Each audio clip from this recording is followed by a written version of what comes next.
Bereshit 1:1-6-8. La creación del mundo. La expulsión del Edén. La historia de Caín y Abel. El alfabeto hebreo se inicia con las letras Aleph y Bet que corresponden a la A y B del español. El hebreo es rico en significados de sus letras y de sus palabras. La letra Aleph significa el poder invisible que crea todo. La letra Bet significa la creación, lo tangible donde el hombre tiene su ser. A y B son el cielo y la tierra. Para la cábala humanista el relato de la creación de mundo es la descripción de cómo el mundo se va presentando ante el neonato, cómo el recién nacido va percibiendo esto que llamamos mundo. Es la experiencia de tomar contacto con todo eso que no soy yo. En el principio creó Elohim los cielos y la tierra. La tierra estaba informe y vacía y la oscuridad cubría la superficie del abismo, y el aliento de Elohim se movía sobre la superficie del agua. La oscuridad y el caos primordial nos hablan de un estado anterior a la conciencia individual. Este es un espacio de total indeterminación, donde el alma aún no ha adquirido la capacidad de percepción. En términos psicológicos, es el estado prenatal de la psique, donde aún no se distingue entre el yo y el otro, entre el sujeto y el mundo.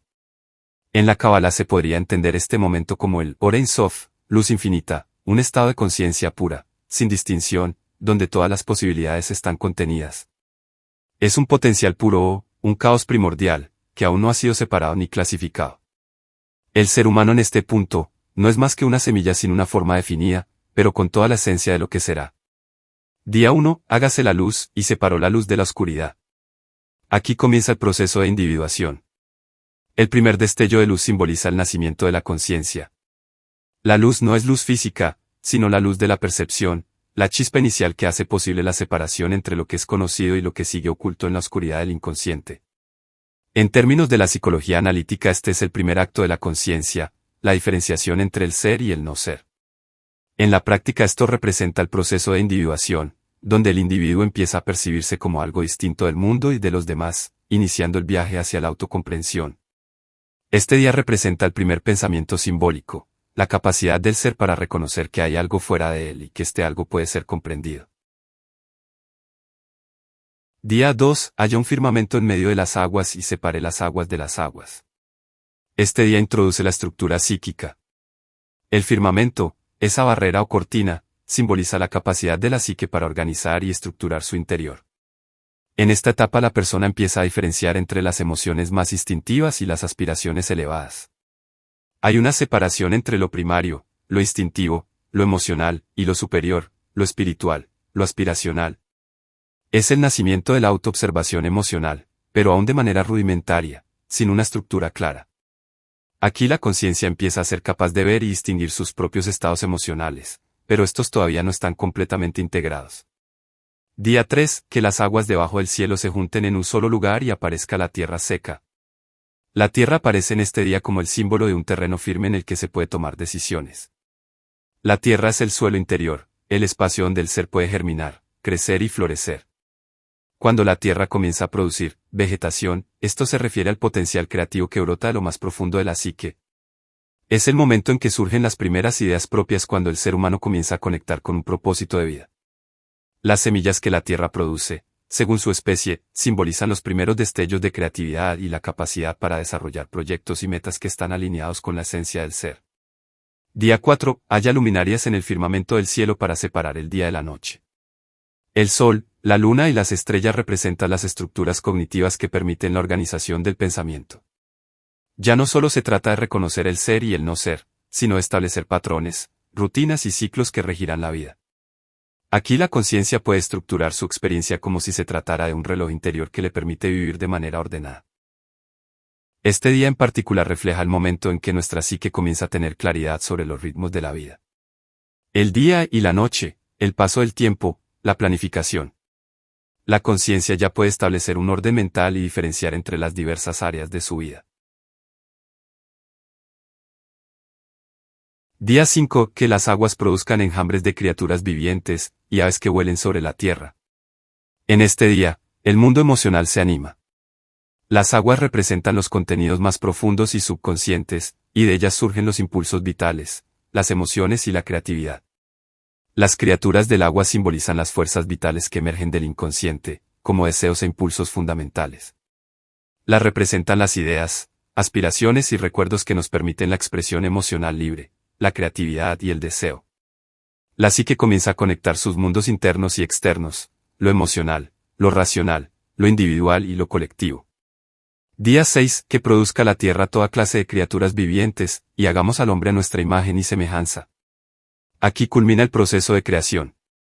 El hombre como ser consciente, no solo se entiende a sí mismo como un individuo, sino como un principio consciente dentro de un todo cósmico. Se le encomienda la responsabilidad de guiar y transformar el mundo, lo que refleja el propósito del ser humano de ser colaborador de la creación. En términos de cábala humanista, el hombre es Adam, el ser humano colectivo, pero también un microcosmos de todo lo que existe. En la psicología analítica, este momento representa la integración de la conciencia del ego con el inconsciente, permitiendo que la persona asuma su responsabilidad y propósito en la vida, tanto a nivel personal como colectivo. Día 7. Y Elohim bendijo el séptimo día y lo declaró sagrado. Finalmente, el séptimo día representa la culminación del proceso de individuación. No es un descanso físico, sino un descanso psíquico y mental. El séptimo día simboliza el momento en que el ser no busca más logros externos, sino que se alinea con su ser interior, con lo más profundo y eterno. Este es el momento de la contemplación sagrada, cuando la psique puede encontrar paz en el presente y estar en armonía consigo misma. No se trata de construir más, sino de habitarse a uno mismo. El relato de la creación en Bereshit es mucho más que una historia cósmica, es un viaje simbólico hacia la individuación y el autoconocimiento. En este proceso, cada uno de nosotros tiene el potencial de pasar por estas etapas, desde la conciencia primordial hasta la completa integración con nuestro ser más profundo.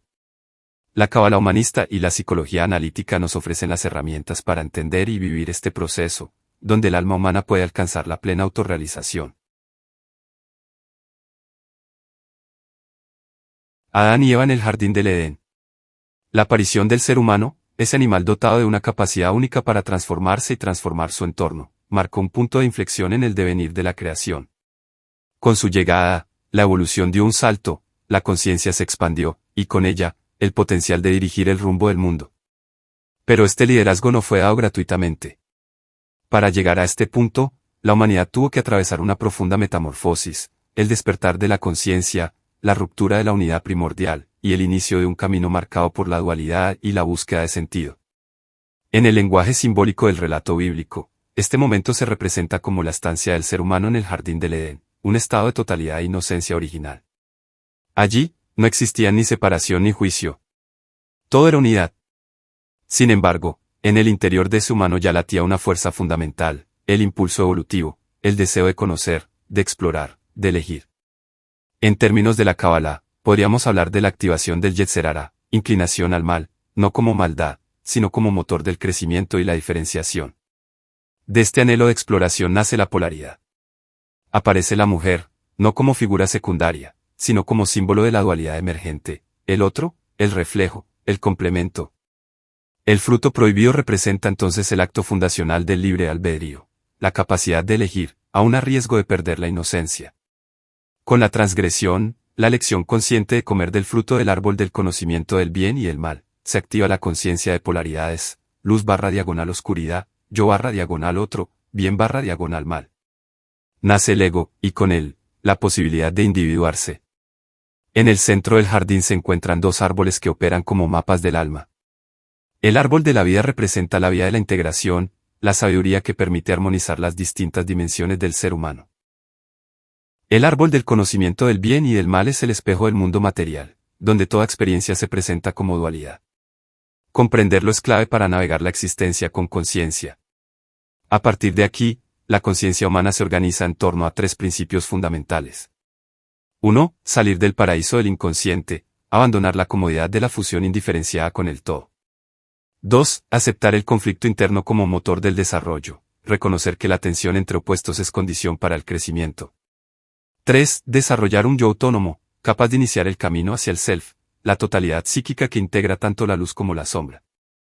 Desde la perspectiva junguiana, el relato del Edén simboliza el inicio del proceso de individuación, el viaje del alma que se separa del inconsciente colectivo para convertirse en un individuo pleno y consciente. Es una caída, sí, pero también una necesaria ascensión hacia el sí mismo. Puestos en nuestro interior. Caín y Abel. El estudio de textos ancestrales como la Torá tiene, desde el enfoque de la cábala humanista, un propósito fundamental y único, nuestro autoconocimiento. Nadie puede hacer este trabajo por ti, es la tarea más vital y personal que tienes. El relato de Caín y Abel, en el inicio del Génesis, Bereshit, es una lección maestra sobre la condición humana y el desafío de ser un individuo consciente. Desde una perspectiva humanista, la historia de Caín y Abel es un espejo de nuestra propia dualidad interna. El ser humano nace con la capacidad de elegir. Esta es una herencia poderosa que les fue dada a Caín y Abel. Ellos representan la primera generación que debe forjar su identidad y relacionarse con el mundo, interno y externo, a través de sus propias acciones. Sus ocupaciones, Caín el agricultor y Abel el pastor, no son solo trabajos, sino formas de interactuar con la naturaleza y de ofrecer su esfuerzo al mundo. Además, las ofrendas son actos simbólicos de reconocimiento, gratitud o búsqueda de conexión con lo divino o con la vida. Cuando Caín percibe que la vida, o Dios, según el texto, agradece el tributo de su hermano y no el suyo, se desata en él una profunda frustración y envidia. Esto nos revela la vulnerabilidad humana ante el rechazo, la comparación social y el doloroso sentimiento de no ser suficiente. La psicología analítica de Carl Jung nos ofrece herramientas poderosas para descifrar esta narrativa. Caín y Abel encarnan el arquetipo del hermano. Este es un patrón profundo en la psique humana que se manifiesta en todas nuestras relaciones interpersonales, marcadas tanto por el apoyo y el amor como por la rivalidad y el odio. Ellos son la primera manifestación de esta complejidad en la conciencia colectiva. Caín, especialmente después del rechazo percibido, se convierte en la encarnación de la sombra. La sombra es el lado oscuro de nuestra personalidad, todo aquello que reprimimos, negamos o no queremos ver de nosotros mismos, tales como el miedo, la envidia, la ira, los celos y, en última instancia, la violencia. Por otro lado, ofrenda no aceptada, supuestamente, actúa como un catalizador, como un disparador, que despierta una sombra latente en Caín. Siempre, es más fácil proyectar la frustración y la falta de valía hacia el otro o hacia circunstancias externas, que enfrentar la propia oscuridad interna. El trágico desenlace de este relato no es un mero evento externo, sino el resultado de un fracaso interno. La muerte de Abel es causada por la interpretación errónea de Caín sobre lo que le estaba sucediendo con sus ofrendas. Sus suposiciones se convierten en factores que generan un estado de conflicto interno. La envidia, al no ser gestionada, corroe el alma y conduce a un acto destructivo. La historia es una llamada a la responsabilidad personal. A pesar de sus emociones difíciles, Caín tenía la capacidad de elegir cómo responder. No somos autómatas de nuestras emociones, poseemos la agencia para controlarlas y dirigir nuestras acciones. El asesinato es la manifestación trágica de la incapacidad de 1. Gestionar las emociones negativas. 2. Buscar una solución constructiva. 3. Reconocer la humanidad del otro, fraternidad. El castigo de Caín de vagar sin rumbo por la tierra, simboliza la alienación y el aislamiento que resultan de sus acciones. Al matar a su hermano, Caín rompe el vínculo fundamental con su comunidad y la armonía natural. La vida de Caín es un intento de escapar de sí mismo y de las consecuencias de su acto, pero la sombra siempre lo acompañará. Sin embargo, la culpa, aunque dolorosa, es paradójicamente un indicador de que la conexión con la moralidad y la norma ética todavía existe. Este evento se convierte en una herida en la conciencia colectiva de la humanidad, un eterno recordatorio de la lucha entre la luz y la oscuridad dentro de cada uno de nosotros.